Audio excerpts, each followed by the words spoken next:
talking to myself again.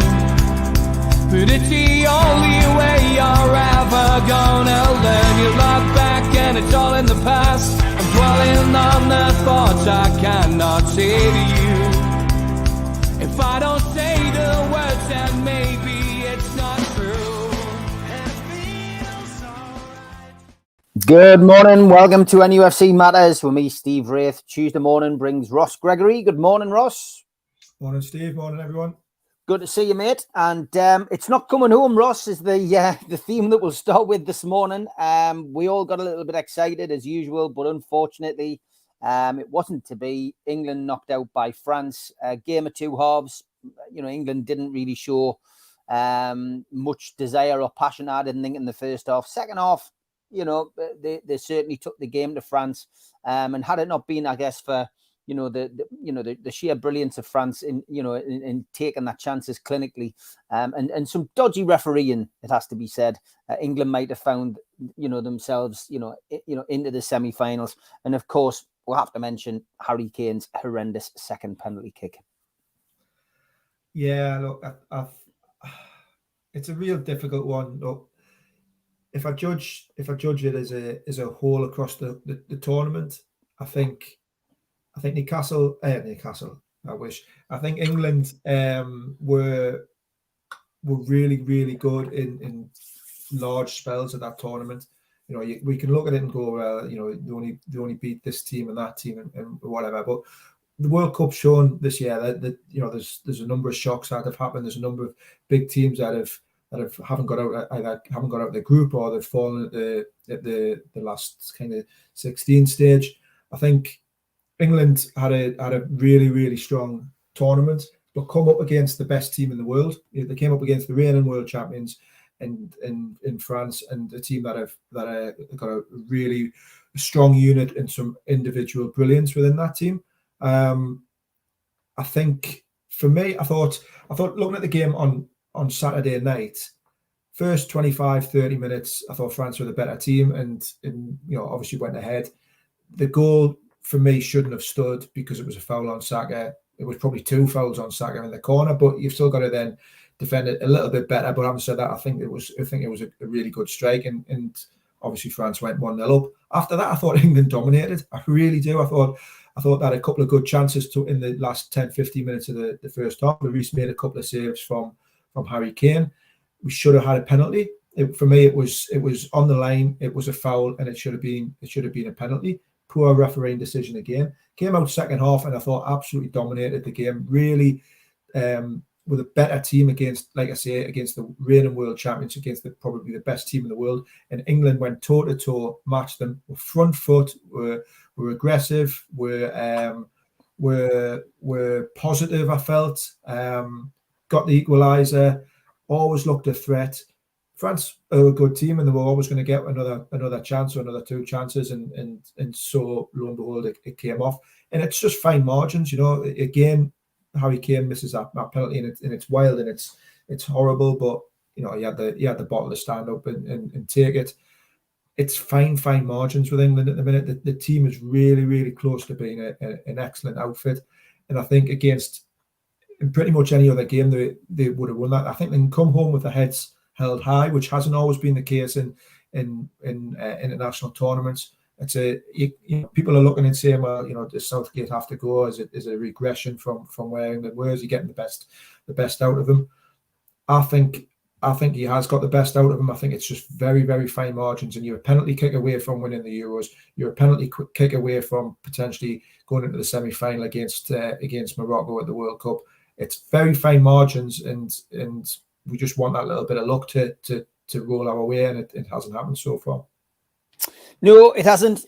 We have to dream. Another day will come, and Gareth Southgate's got a decision to make now, Ross. A lot of people felt he would probably just stay on. He's got his contract, which lasts until the end of the next European Championships. But word coming out from Gareth yesterday was that he's in conflict with himself, and I can understand it because the previous two competitions, he got to the semis, he got to the final, fell short there.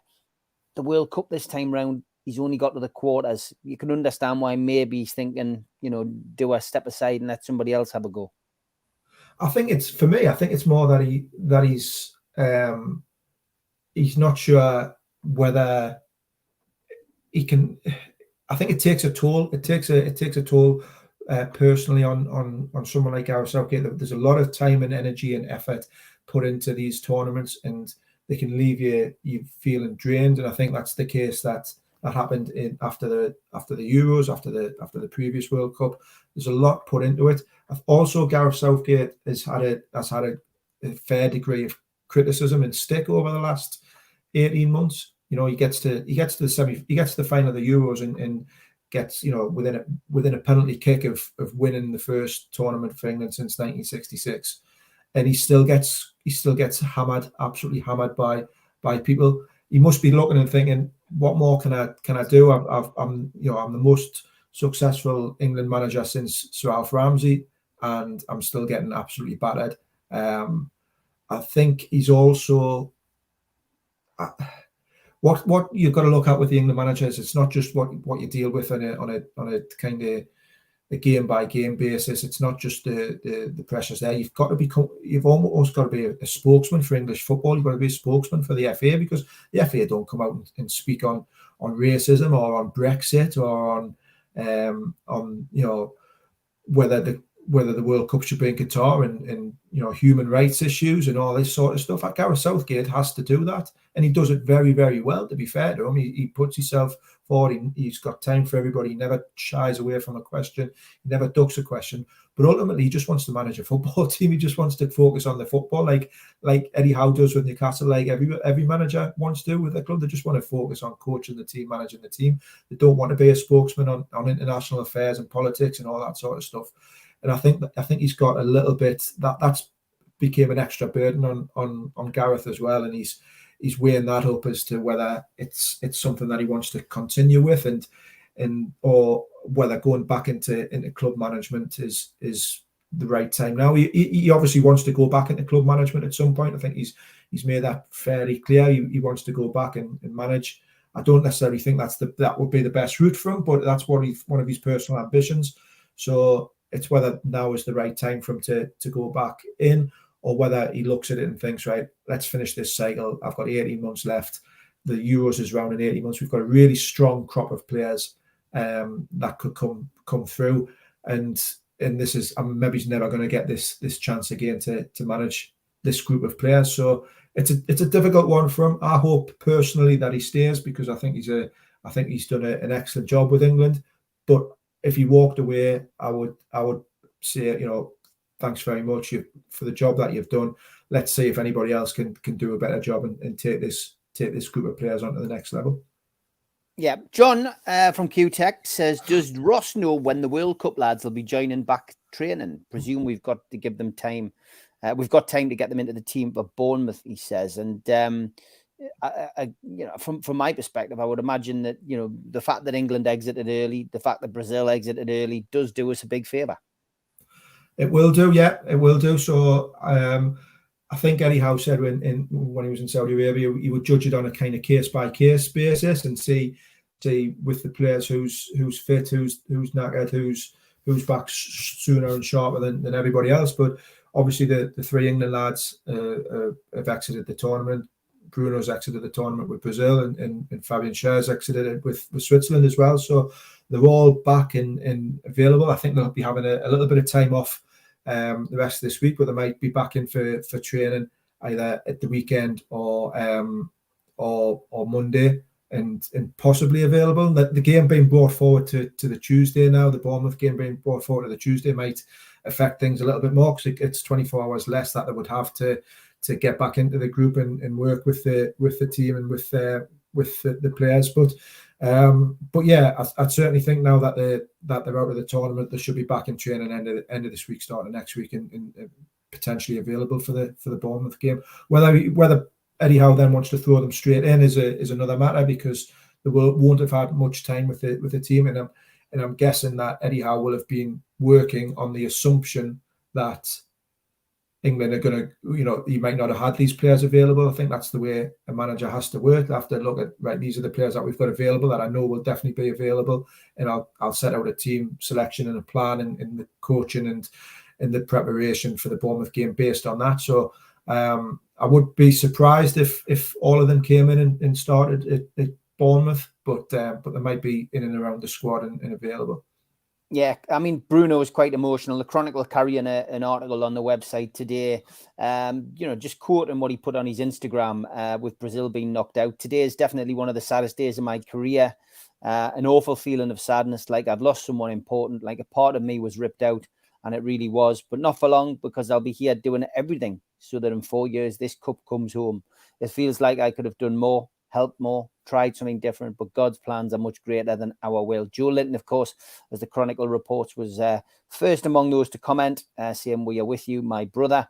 As Brazil's weight goes on, for that, and I guess the fact that he's so disappointed about his country not, progressing as he hoped they would, is good news for Newcastle in the sense that he will come back, he'll continue in the same shape and form and want to go on and represent his country, and hopefully a change of manager at international level for Brazil will give Bruno more time to get on the pitch. No, absolutely. I think it's I think what we don't realise is, we're just guys who watch football. Yeah, some of us have played different levels and this, that, and the other, but we've never played at World Cups, and we don't understand the kind of the amount of investment that these players have put into to get there. They've been working their whole career to get to this level, and then when they get there, how much it affects them being in that bubble, but also having the pressures of a nation on them. Brazil have got huge pressure on them. We look at what Gareth Southgate does with England, and some of the pressures that come on the Three Lions. It's nothing compared to the pressure that's put on the Brazil team. So and for someone like Bruno, who probably didn't play as many minutes as what he would have done, what he wanted to do, but still thought that he would have a real strong role to play in Brazil going and potentially lifting the trophy. It's going to take a lot out of people physically, emotionally, mentally, and that's why Eddie Howe saying that he'll look at these players on a case by case basis, and when they come back in, some might need a little bit extra time off, some might just need to get back in amongst the lads and start working. But I don't think we can underestimate or overestimate how much of a toll this, crashing out of this tournament when you've put all your hopes and ambitions over a 2-year cycle or a 4-year cycle into playing at this tournament and potentially winning it, and you bow out in disappointment. It can affect the players quite a bit. Now, since we last spoke, Newcastle United has picked up some silverware. A 5-0 win in Riyadh against Al Hilal, the Diriyah Cup. And it was a good workout for those players on the fringe and those who aren't involved in World Cup action. A good PR exercise, good for commercial partnerships as well.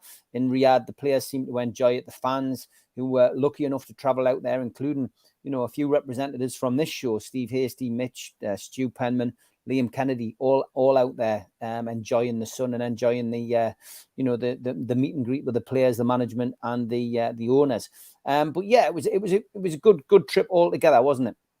It was, yeah. Look, that was the whole point of the trip, was to go out, do a bit of warm weather training, play friendly, but also embark on a bit of a kind of PR campaign, and kind of all boxes ticked there. The players got a good run out. There was some kind of positive PR and positive publicity, and you're not stuff that you weren't going to get. Or obviously, if you'd stayed over here with a minus 2, minus 3 temperatures, snowfall and sleet, all that sort of stuff. So yeah, it would have been a real bonus for the players to get out there, and a good comfortable win with everybody getting a decent run out as well. Or kind of Alexander Isak, which is obviously something I think that we'll come on to in a little bit. But it just been a positive week for the club, and the preparation should stand them in good stead for the return of the football against Bournemouth next Tuesday. Yeah, look, from my perspective as well, good to see Ryan Fraser get a run out. And the Chronicle running an article on the fact that he's had a bit of injury issues, etc. And from his position, it was great to get on the pitch. He looks fit and ready to go. He does. I think I still wouldn't be surprised if Ryan Fraser leaves the club in January, but he's somebody that Eddie Howe knows well, knows what he can do. He's someone that he's worked with previously and he's trusted in the past. My concern with Fraser always is that his fitness record, is how robust he is for the style of play that Newcastle are playing now, where it's very, very intense. It's a high press. It's very energetic. It needs a lot of kind of physicality from the players, and Fraser just seems to break down a little bit too often. But look, we want all Newcastle players to be fit and firing and raring to go, and it will give Eddie Howe a good kind of selection headache if Ryan Fraser is fit and available. He's got a lot of competition there now for those wide places with Miggy Almiron in such fine form, St. Maximin back fit, Jacob Murphy, who's a player that Eddie Howe obviously trusts and likes and thinks can do a specific job for him. Alexander Isak, if he comes back, there's a lot of now competition for those kind of wide places, and for me, Ryan Fraser's slipped down the pecking order. Whether he can get himself back up into contention, I think a lot of it will depend on how fit he can keep himself over the next couple of months. Yeah, it's interesting to see what happens with these players, and of course January transfer window open, which we'll come on to, I'm sure, during the show. Some of these players may find themselves out of the exit door if players come in. So interesting month or so ahead with Newcastle United. Any update on Isak? Says John. Not that I've heard. I think, I'll be honest, I was a little bit concerned when I read some of the comments. Not concerns, probably over egging it a little bit, but I was a bit surprised that his progress hadn't been as good as what we thought or hoped it might be coming back from that injury. The fact that he didn't play in the friendly and did some training off by himself still. It's just a little bit of a concern that it hasn't cleared up quite as quickly as possible. The way Eddie Howe was speaking was along the lines of he might not be fit for Bournemouth, he might not be fit for the Leicester game on Boxing Day. I think they are going to ease him back in very, very slowly and make sure that he is absolutely 100% right. But there's obviously something there that's not quite progressed as well as what they hoped to, because it has been a long spell that he's been out now.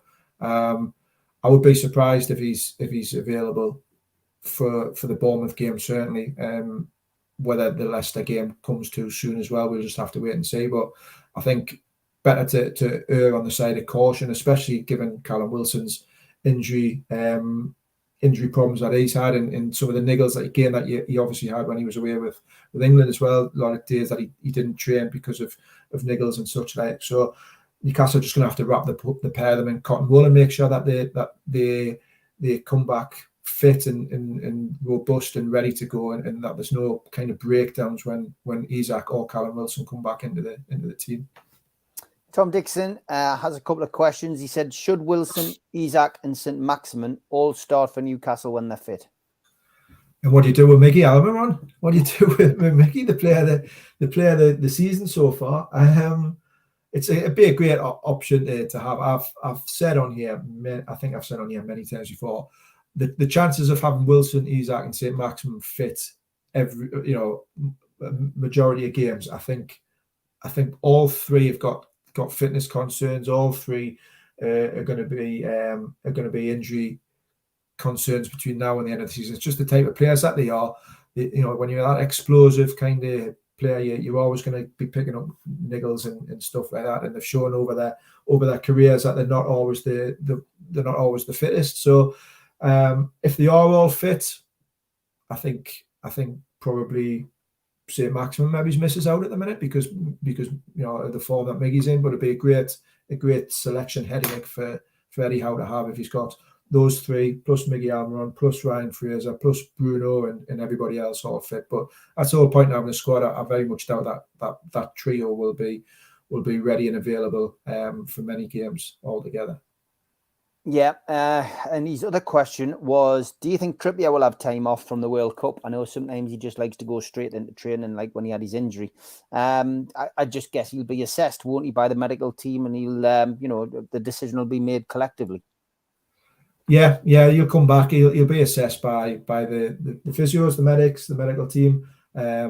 He's obviously a player who likes to play a lot of games. He we've seen him before when he's been out and he's come straight back in, and when he signed, he wanted to play straight away. Just somebody who's that type of player where he often doesn't need a great deal of prep or lead into a game to get back up to speed. So if anybody, I could quite comfortably see him coming straight back into the squad and starting games, whereas someone like Callum Wilson might have to be eased in a bit better.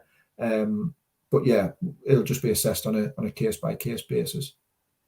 John says 2.5 weeks till the transfer window opens. How many does Ross see going out, and how many does Ross see coming in? 1 or 2 going out, 1 or 2 coming in. I think it'd probably be the best case scenario. I don't see there being a real big overhaul of the squad. I think there might be a young player or 2 who come in, maybe one kind of big first name signing who they think they can fit into the first team.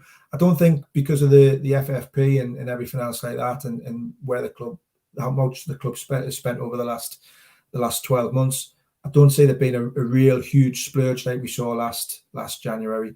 And similar going out, it might be 1 in, 1 out.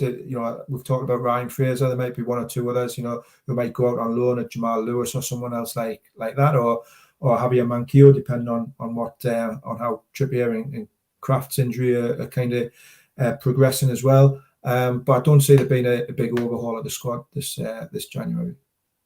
Interesting article again in the Chronicle this week. Sky Bet Newcastle United transfer odds, Ross. I'm sure you've had a look at this, and it's caused a few raised eyebrows. Let's start at the bottom and work our way up. An outside bet: Wilfried Zaha, 12-1. Oh, again, I like Zaha. I think he's a fantastic player. He just wouldn't be for me at Newcastle. I don't know what everybody else thinks. I think he's a real talent, and I think his contract situation might mean that he moves on. But where would he fit within that Newcastle team? There's a lot of good wide players at the minute, so I don't think that one would come off, and it's not somebody whose name I've heard particularly linked with Newcastle as well. Okay, brace yourself for these 2 incoming ones. Jude Bellingham, 33-1.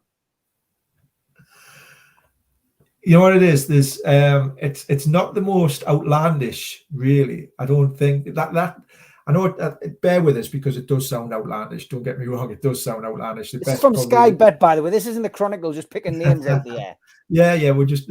I think that in a couple of years' time, if Newcastle have progressed on a little bit, then Jude Bellingham he fits the mold. He fits the type of player that Newcastle wants.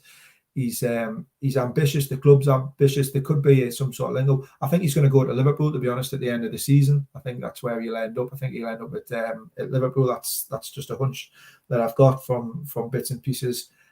He's going to be a player in huge demand across the whole of Europe, and Newcastle won't be in the hunt really unless they can get in the Champions League at the end of the season and then offer huge salaries or whatever. But I don't think he's that way inclined, Bellingham. I think he'll end up at Liverpool. But what a player he is! What an absolute unbelievable talent Jude Bellingham is.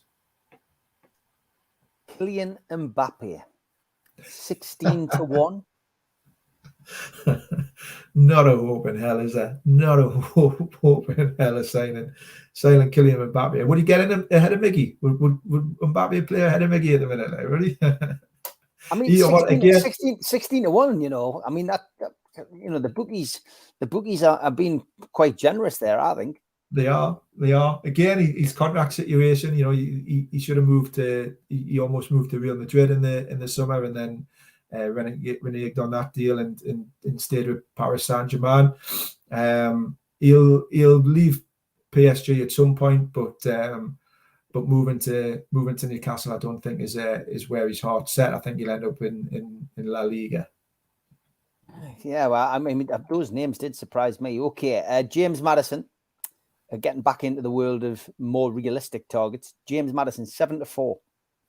I don't think it'll happen in January, but I don't think Leicester will be willing to sell him in January, and I don't think that would be the right kind of time for him to move. But he is obviously somebody who Newcastle really, really like and would improve the squad, and is a great addition. They'll probably, I wouldn't be surprised if they did have a little dabble and or go back to him in January or the summer, but I'd be surprised if Leicester look to move him on this month. They don't really need to. I don't think that. I think that their financial situation was helped by the business that they did in the summer, and they put the block on Maddison kind of moving then. So yeah, I'd be surprised if that one happened in January. Okay, I've got three more, all three featured at the World Cup. We'll start with Pulisic, whose name has now been bandied around again as a potential incoming at Newcastle. 7-2 for that, Ross. Now, see, this one, it's not going away, this Pulisic. I don't know anything about whether Newcastle are interested in Pulisic at all. I'll always come on here and I'll be honest about what I know and what I don't know, and I don't know anything about Pulisic. I've not heard or spoken to anybody who's given us a steer on this one whatsoever. But the name just keeps cropping up. It keeps cropping up. It keeps coming back round. It goes a bit quiet, then it comes back round again.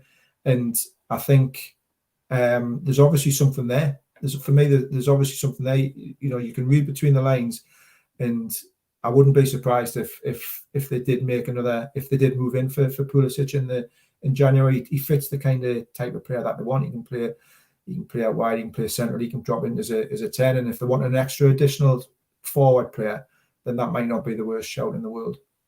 The trouble that there is, I think one of the things with Pulisic though is it depends on Chelsea as well, because Roeder picked up what looked like a bad injury in the week playing for Chelsea in a friendly, so they're a little bit light on forward options themselves. Aubameyang's not exactly a spring chicken, and Sterling hasn't quite done it for them at the minute. So it might depend on what business Chelsea do in January before they look to move somebody like Pulisic out. We often get linked with West Ham players. Declan Rice, 16-1. Not for me. No, not for me. I really rate Declan Rice, but I don't think he'll move anywhere near Newcastle. I think Chelsea or Man United will be in for Declan Rice in the summer. Okay, and the last one that Sky Bet have put forward is Cody Gakpo, of course, who's featured in the World Cup as well. 7-1 for Cody Gakpo. I think again he fits a lot of the kind of criteria if you're looking for Newcastle forwards. He looks for he's pacey, he's got an eye for goal, he's young, he's quick. There's going to be a lot of interest around Cody Gakpo. I've not heard Newcastle being strongly interested in him other than what I've read elsewhere.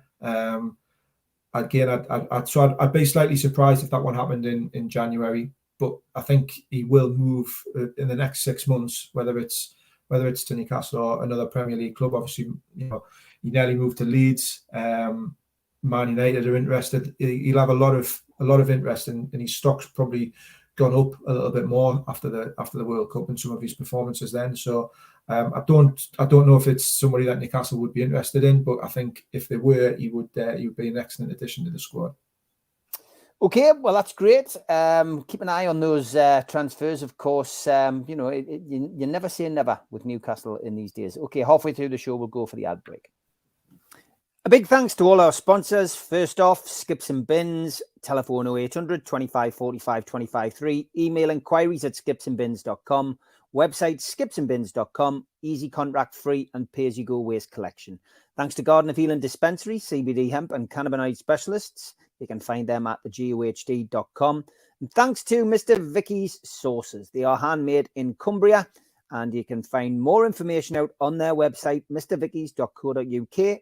And if you want to order any, email info@mrvickies.co.uk or telephone 01768 210 102. Big thanks to Blowhole Brewery, a new beer made on Tyneside.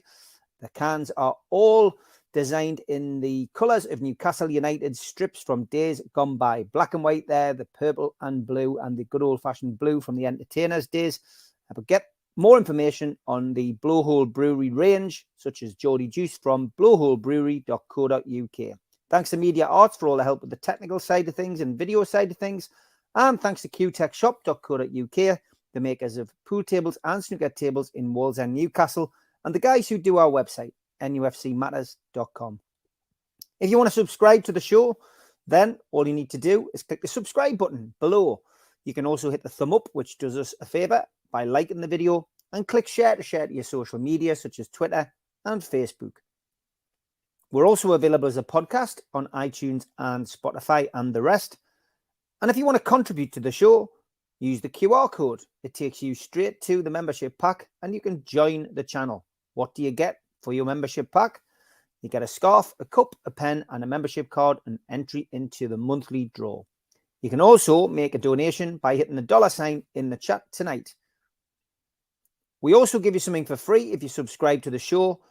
To get your car sticker, email john@nufcmatters.com and he will post you one out.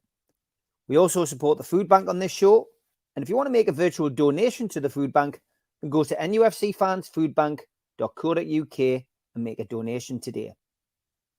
On our website, we've got lots of t-shirts, cups, pens, you name it, memorabilia, if you want to buy it and support the show. For Christmas, we have the Bruno Christmas jumper, which is selling rather well. And we'll have the bobble hats, Play Like Almiron, Bruno's Magic, and Bruno's 39 and Joelinton's J7. Get yourself to nufcmatters.com to buy them today. If you want to buy people a ticket for one of our events next year, we've got an evening with Steve Howe, which is Friday the 24th of February at the Tyneside Irish Centre. Tickets are £50 from nufcmatters.com or newcastlelegends.com. And you can also buy them on voucher before Christmas. Get somebody a bargain and a nice Christmas present. Peter Beardsley is on the 10th of February at St Dom's Catholic Club in Newcastle. Tickets available direct from the venue. And for this one, Friday the 2nd of June next year at the Grand Hotel in Gosforth, 6:30 start. An evening with Rob Lee, Lee Clark and John Beresford. To book tickets, contact Natalie at heelandtour.org.uk or visit their website, heelandtour.org.uk/events. If you're looking for a Christmas present and people like a book, then get yourself NME from the Bender Squad to the Gremlins, or the last remaining copies of Black or White, No Grey Areas, Lee Clark's autobiography, and you can get them from www.badboysbooks.net. He's good, that guy who does the ads. I'll have to try and get him on the show one day. Blue Rhythm Boys says, not sure how our fans would take the Zaha. Seems to speak out too against teammates. Not for me. John says, interesting to see Sunderland blaming the cold for a low attendance when St James is nailed on to be full and Saturday for a friendly, and no doubt it'll be just as cold. Yeah, you can't find the attendance anywhere for Sunderland. And I did watch it last night on TV, and by God, there were some gaps in that crowd. John says, Jude perfectly fits the player profile they will be looking for now. Interesting. Mbappe will be a good squad man in case ESM gets injured. John says the chairman was quoted as saying everyone will be surprised by a big signing. Hopefully Mbappe to back up Miggy. Ross, do you think Ronaldo will go to Saudi Arabia? Says Tom. I spoke last night about him. He's spoiled his legacy, I think. And I think a lot of it's down to what's happened in his personal life, Ross. That tragic situation with the baby. I genuinely don't think he's either not taken care or he's not been offered the kind of care. I think he should have had time off. I just genuinely think that his legacy's been ruined internationally now and at club level a little bit, just with his petulance, Yeah, look, I think he's always been that type of character. I think he's always there's an ego there. Obviously, there's an arrogance there. He wants to be the best, and players need that drive and ambition and kind of mentality in a way to get to the levels that he has. And I think sometimes it's very difficult to kind of, for somebody of his ego and ability and self confidence to kind of accept that they're not the player that they once were. And he's clearly on the decline. He was on the decline at Juventus. If you look at some of the stats and kind of detail, he did score some goals, but he missed a lot of chances, and his movement and everything else like that wasn't great. And there was a reason why, obviously, Juventus were happy for him to leave. And so he's been on the decline for a couple of years, and he's 37 now. So you would expect that. In terms of where will he move next, I think, there doesn't seem to be very many suitors. I think a lot of people are put off by the salary demands that he'll have, by the kind of the baggage that does come with him. So it may be that he has to go somewhere like Saudi or the USA or somewhere like that for one kind of last big hurrah. I think he has been badly advised, Steve. I'd completely agree with him that the Piers Morgan interview was a car crash, to be honest. Yeah. Absolute. Whoever's sorting his PR out is absolutely sold him down the river there. It was ridiculous, absolutely ridiculous for someone of his stature and kind of profile to come out and do something like that. So yeah, he's been badly advised. You wonder what type of people he's got around. You wonder, like you say, about his personal situation as well, whether that has had an impact. But he's burnt his bridges at Man United. He's burnt his bridges with a lot of people in a lot of clubs now. So it's sad, because what a player he is, what a fantastic talent he has been, and you would hope that people go off into the sunset with a little bit of dignity and class. But I think that was probably never going to happen with Cristiano Ronaldo. No, I just genuinely think. I mean, look, it's been what, April when the newborn son passed away. He's had to go through that, and he is in the public domain, of course, which isn't easy.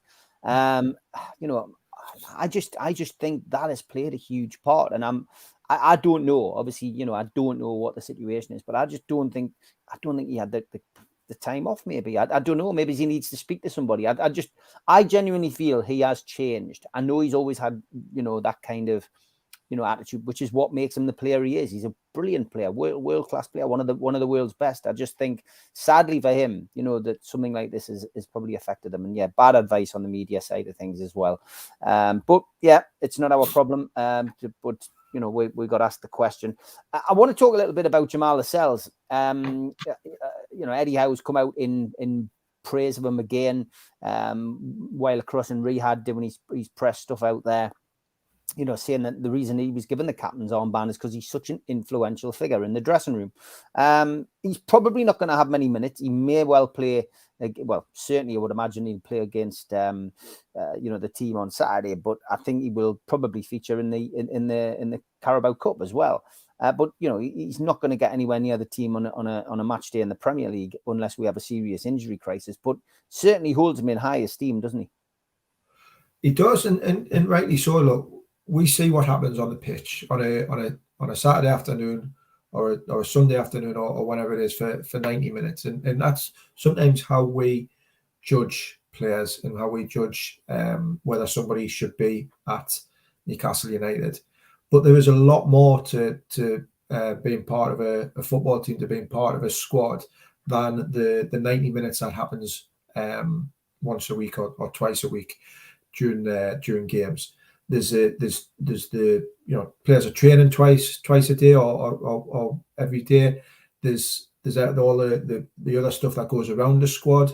You need different characters. You need different people. You need people who are leaders. You need people who are a little bit quiet. You need people who are vocal. You need people who are the jokers amongst the squad. You need a real mix. It's like any industry. It's like any workplace.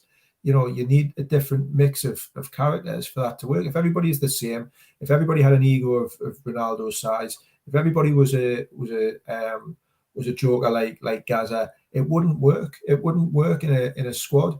You need a different mix and a different type of players.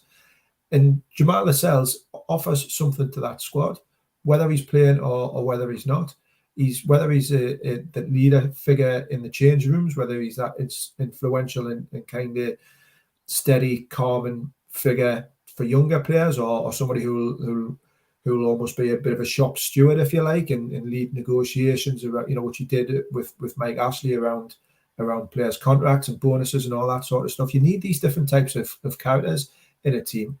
And yes, he's going to be limited, I think, in terms of the minutes that he plays on the pitch, because the team is moving in a different direction, and Eddie Howe wants something a little bit different from his players. He wants his centre halves to be a little bit more, a little bit better on the ball, a little bit more comfortable in possession than what probably Jamal is. But he's the captain of this team. He's the captain of this group of players.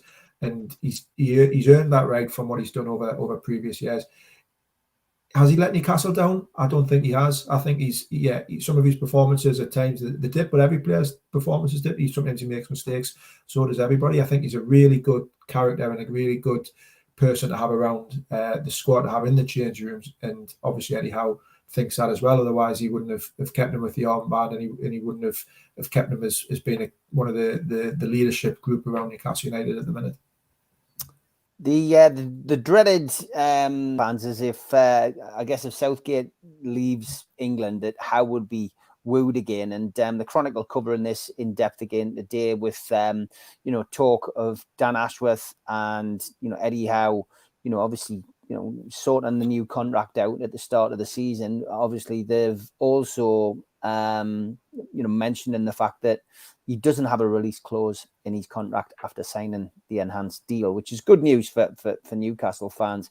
Ashworth was quoted in October basically saying that they've done everything they can to protect the club.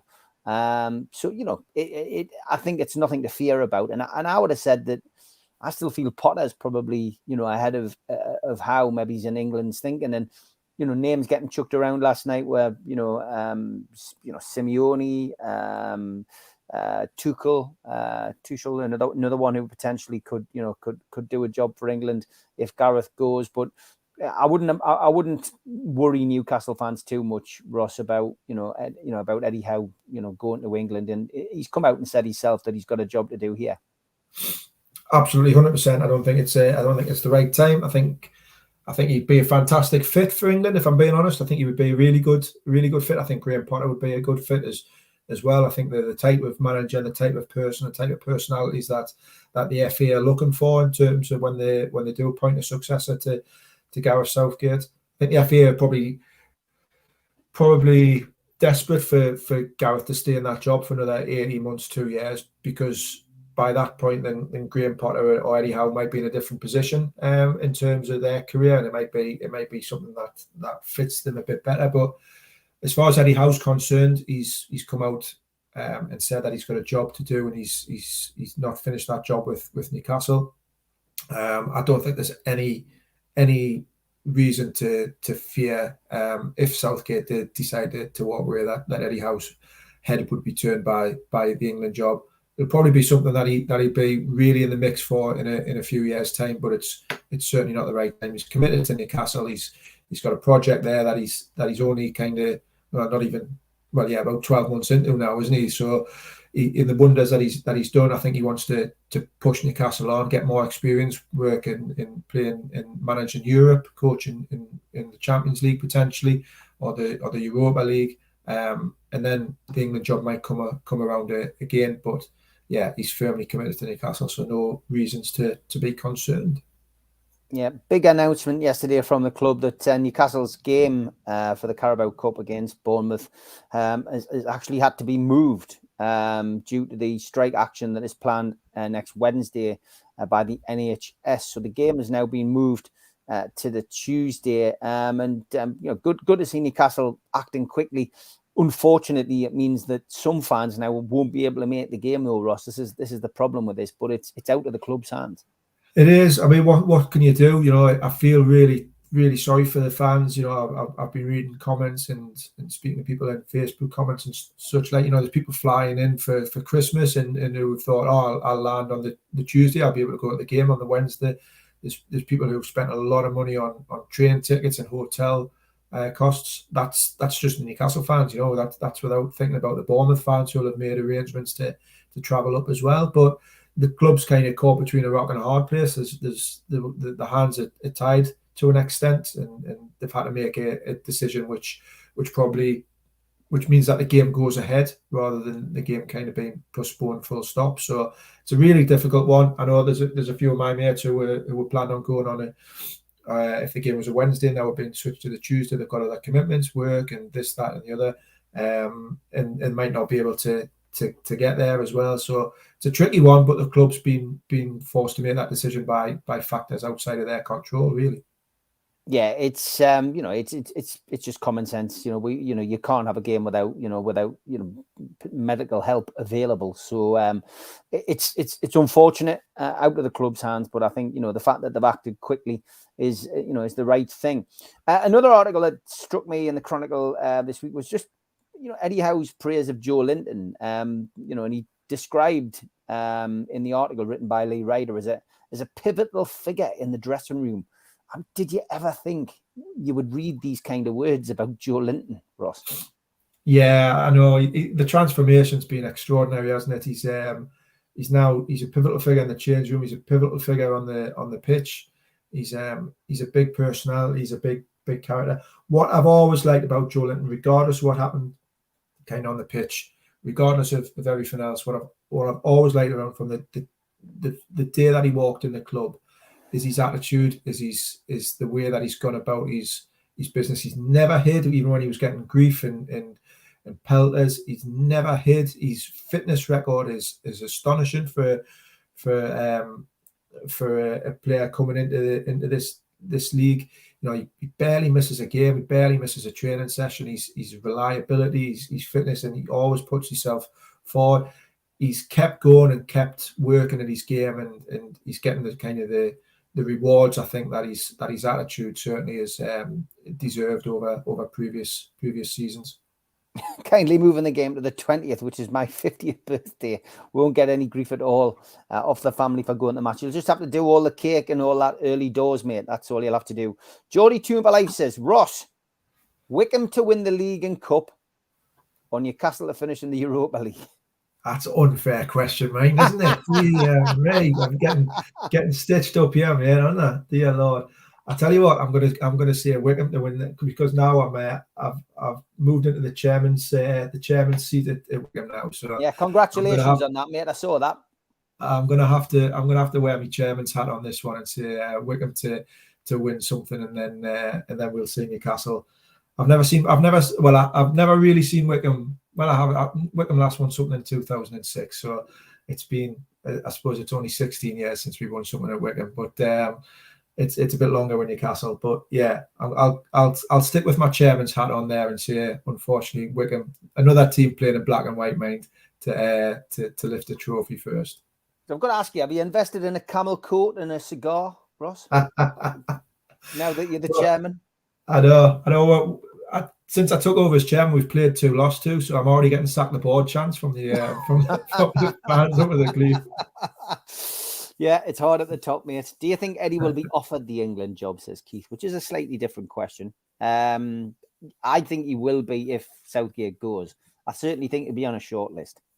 Yeah, 100%. If Southgate goes, the type of person and type of candidates the FA will be wanting to speak to, Eddie Howe will be right up there at the top of the shortlist.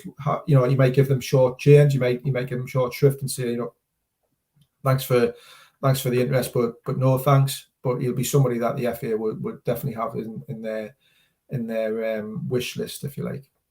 Yeah. Thank Rob says, I love the jumper, Steve. Very festive. Well, there you go. I'll take that off the screen. This is my, whether you can see it. This is my jolly face. That's what it says. So there you are. Yeah, Christmas jumper on today. Going for a couple of Christmas drinks after the show today. So it is very festive, Rob. You are right. Dylan Stevenson managed to score against Al Hilal. Ross, great to see, as we mentioned last week, the youngsters getting out there. But that'll be one that he is going to be able to talk to his family about. And then, it's a real buzz, isn't it, when a youngster scores like that? 100%. He's the same age as my son, Dylan Stevenson. He played for City Juniors, I think, in a game against my son's team, and when they were absolutely outstanding team at that time, and he was a very, very good young player. Great to see a young lad coming through and scoring goals or making an impact on the first team. There's a little crop of them, just working with the 21s at the minute. Dylan Stevenson, Lewis Miley's, people like that, who are getting little tastes of what it's like to be in the first team environment, which is great to see. And hopefully, like we've said all along, one or two of them start to step up and can make that transition up. It's very, very difficult. The standards are so high to play in the Premier League right now. But yeah, we wish them all the best, and hopefully one or two can follow the likes of your Sean Longstaffs and your Elliot Andersons into that first team squad on a more consistent basis. We had a chance to see Karius against Al Hilal as well, and I mean, Newcastle obviously an emergency signing really because of the situation that they found themselves in at the start of the season. But he actually looks a half decent keeper, and Howe really was impressed and looks like he wants to keep a hold of him now. Yeah, that's an interesting one. I'll be honest, I thought it would probably only last until this transfer window, and I didn't think his contract would necessarily be renewed. But it looks like it will be, and he's he probably stay until the end of the season. Just adds that little bit more depth and experience. He's obviously got a lot of experience. He's had a tough time over the last few years with his career, with how it ended at Liverpool in the Champions League final and so on and so forth. But yeah, I don't think he's necessarily the worst kind of backup to Nick Pope. If touchwood, Nick Pope stays fit and there's no issues there, but with Karius and Carl Darlow potentially beneath him, then it's quite a strong goalkeeping department, and then you've still got Martin Dubravka to potentially come back to the club as well. So the well stocked for goalkeepers, and Karius did himself he put himself right in the frame with these performances in Saudi. So yeah, best of luck to the lad. Okay, this weekend, see Newcastle back in action, albeit another friendly. Rayo Vallecano arrive into Newcastle United. Got to be honest, don't know a great deal about them, other than they're on a pretty decent run at the minute. They're sitting 8th in the La Liga, which isn't too bad for after 14 games played. But they've hit a little bit of form, so this is going to be a decent test, Ross, isn't it? It is, and again, I'm the same as you, Steve. I don't really know too much about them. I've not looked into them at all, if I'm being honest. So, but what it does give Newcastle, it gives them a good warm-up fixture before the proper business starts again. It's against a team who are playing at a good level and like you say, obviously in a decent run of form. Be a step up to the game that they played in Saudi Arabia, and just gives them that little bit of extra opportunity to sharpen up after the break. I've said before, nobody knows how teams are going to come back from this pre-season break. Nobody knows how it's this mid-season break. Nobody knows how it's really going to affect teams in terms of momentum. For Newcastle, they need to get back to the momentum and the performances that they were putting in before the World Cup started. It kind of came at the wrong time in many ways for Newcastle because of the way they were playing. So games like Saturday will hopefully help sharpen them up again before the Bournemouth game, because I know the league's obviously a real priority for Newcastle now and got themselves into a fantastic position. But the League Cup, I'd still love to see a trip to Wembley. I think the Bournemouth game on Tuesday is huge. It's really, really huge for me. I'd still sacrifice a Champions League place or even a Europa League place for a League Cup victory. So yeah, hopefully Saturday will be another good workout for them, and they can put a lot of the plans in place ahead of the season starting up again. Yeah, well, Vallecano come into the game off the back of a 1-1 draw against Real Sociedad. They've also had a training camp with, well, I think they went to Turkey. They lost against Fenerbahce 3-1, but they beat Galatasaray 1-0. So they've been in a little bit of action over the last few weeks as well. And there is a familiar face at the club. Ex-Newcastle defender Florian Lejeune is on a season-long loan at Vallecano from fellow Spanish side Deportivo. So, yeah, looking forward to it. Most people just looking forward to getting back into St. James's Park. John says Dylan Stevenson's done a great the last couple of years. He is definitely one to watch. And he says Eddie would be up his rocker if he listened to England. Just surfing through NUFC.com today. I often do that just to see the anniversary of, players or birthdays or whatever, or big occasions. And Glenn Roeder's on there today. This was the day that he would have been born. Sadly, passed away, Glenn, a few years. Well, I'm saying 2021, last year, at the age of 65, after losing his battle against a brain tumor. But Glenn Roeder, I mean, that's our era, isn't it, Ross? You know, as Newcastle fans, he was a great ambassador for the club, great player, and also took the reins as manager.